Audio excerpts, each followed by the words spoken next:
di un museo per tanti turisti che vengono in questa città. È qualcosa di diverso e stasera lo stiamo dimostrando.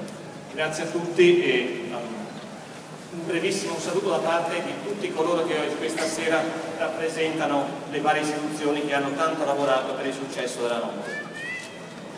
Buonasera a tutti, grazie.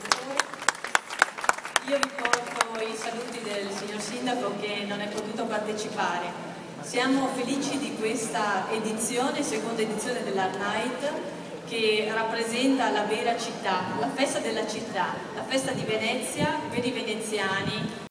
In questa cosa.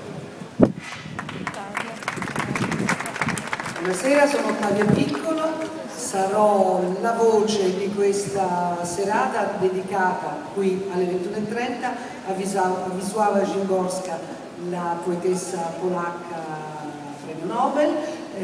Insieme a me ci sarà Milena Angelè, sassofonista, e Marco. Sono Marco Rotelli, io poi tra l'altro sono veneziano, quindi per me è un grande piacere poter realizzare questa installazione, è un grande onore di realizzarla con una brava sassofonista come Milena, una grande attrice come Ottavia. Il compito è semplice e complesso assieme, trasformare in luce una pagina di poesia un posto che è già poesia. Grazie.